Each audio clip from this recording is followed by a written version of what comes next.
Morning folks, I'm Dave Canterbury with Self-Reliance Outfitters and the Pathfinder School. Back with a second video in our series on the Sportsman's Workshop.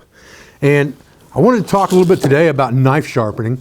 And knife sharpening is something that I think is completely overcomplicated in this day and age. I think we worry way too much about all the paraphernalia it takes to keep a knife sharp, because you should not have to sharpen your knife very often. But you should hone your knife after every use. That's the key to keeping your knife sharp. So let's first talk about sharpening a knife, and then we'll talk more about honing our knives. Very simple things that you need to keep in your shop to care for your knife. You need some type of oil to guard that knife over time against rust if you're using high carbon steel.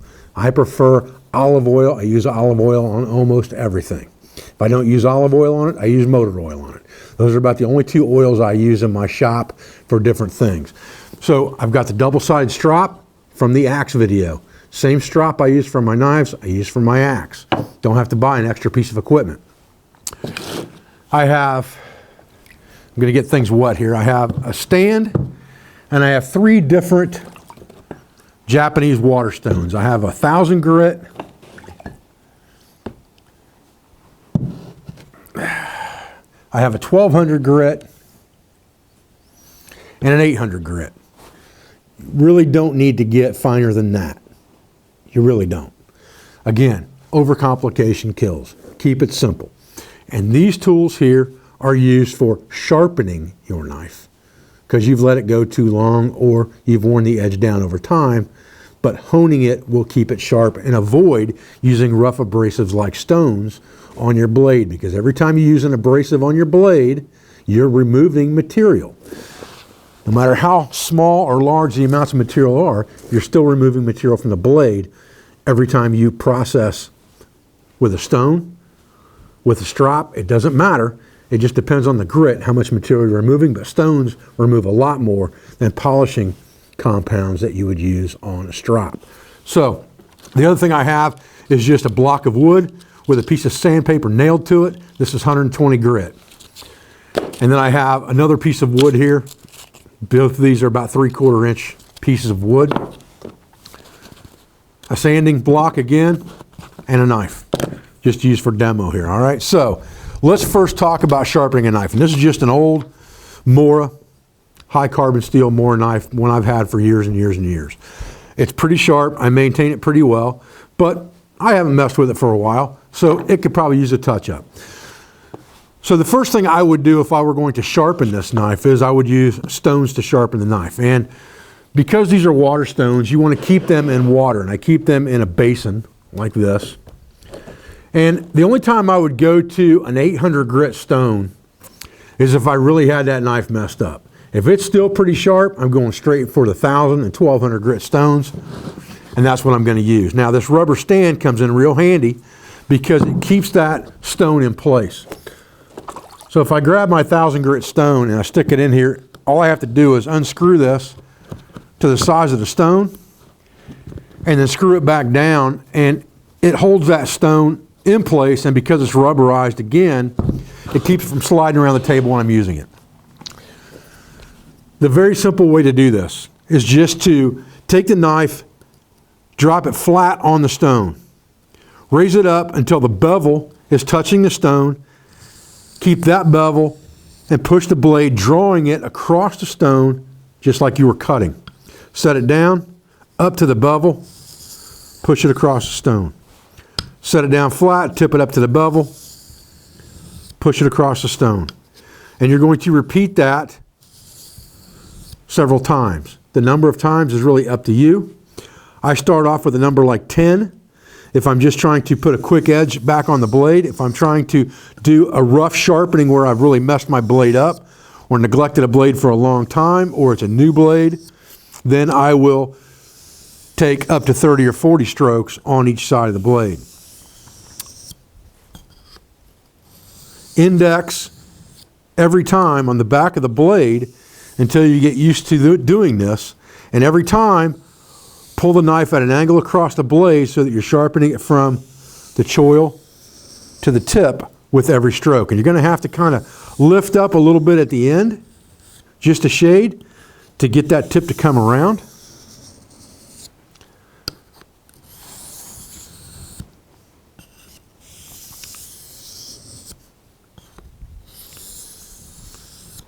And you're going to create a slurry on top of the stone. Don't wipe that off, because that helps the knife sharpen on the stone. That grit is water and material from the stone coming off, which is a gritty material, and it will help sharpen the knife. So you don't want to get rid of that by any means.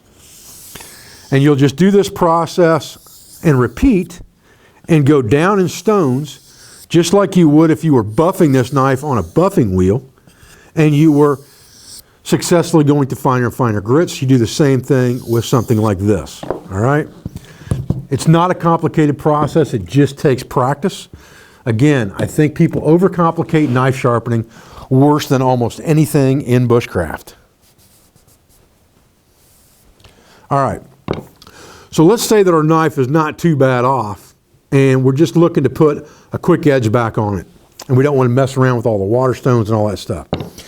An easy way to do this, first of all, I keep the sanding block around for the same thing that I keep the sanding block around for my axes. If I get some rust on that thing, I'm just going to knock it off real quick with that sanding disc. I don't worry so much about scratches on my blades. Some people do. Again, this thing's a tool. It's not something I put up and look at. It's pretty. I use it. So if it's got a couple scratches in it, I could care less. Now, this is a real simple way to sharpen knives that you can use to keep your blade angle the same or keep your sharpening angle the same all the time. If you take this block of wood and you lay your knife on it flat, it's almost like a jig. And I've shown a couple different jigs for machines and a couple jigs for files. And this is a very similar concept to that. So you take another block and you just wrap a piece of sanding paper around it. I just nailed it in on the back side, pull it around the front, very similar to the way we did the sanding saw, and hold it with my index finger like this. And now I have a flat block. What I'm going to create between here and here is I am referenced right here on the table, and I'm referenced up here on the blade. So I've got a constant angle going across. And I can put my blade right on this block and push the sanding disc across the blade, just like this. And I'll maintain a constant angle by doing that. That's not going to change. I've got 220 on here. You can use whatever grit you choose. 220 works well for me. Take several strokes in one direction, flip the knife around, and go several strokes on the other side to knock the burr off. It's a really easy way to maintain a good sharpening angle with very little to no expense. A couple pieces of scrap wood and some sandpaper will get the job done nicely. Again, these pieces of wood are both 3/4 inches thick. One's a little longer than the other, one's just comfortable for my hand, one's big enough to lay about any knife blade on I want to lay on it, and plenty long to use for sanding. That works really, really well. Now once you have accomplished that, then it is straight to the strop. Again, I use white compound on one side, green compound on the other. One side's a little more coarse. It's got like a split piece of leather on it. The other side's a little finer. It's got the smooth side of the leather up. So you start on the coarse side, you put the knife on and you push it away from you and pull it toward you all the way down the blade, just like you were cutting.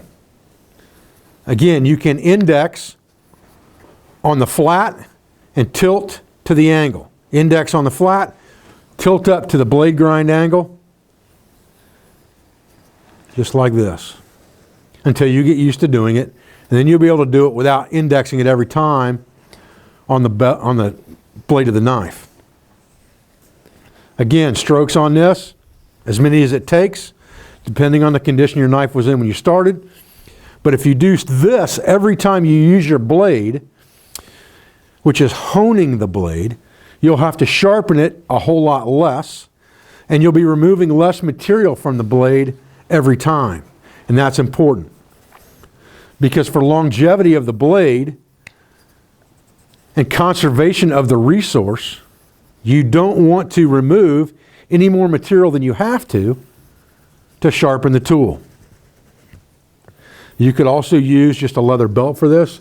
I use my ring belt for this in the field. Field sharpening, a small stone of some sort. I've shown that in videos before. That thing is an absolute razor blade right now for sure. For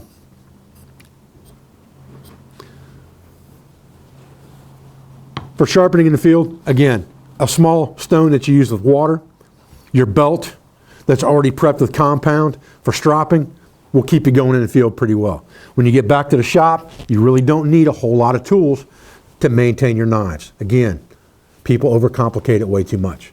I'm Dave Canterbury with Self-Reliance Outfitters in the Pathfinder School.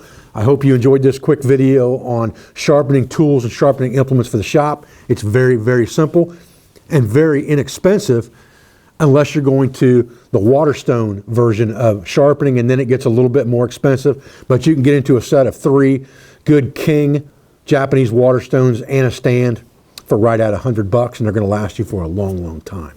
I appreciate your views. I appreciate your support. I thank you for everything you do for our school, for our family, for our business, for all of our sponsors, instructors, affiliates, and friends, and I'll be back with another video as soon as I can. Thanks, guys.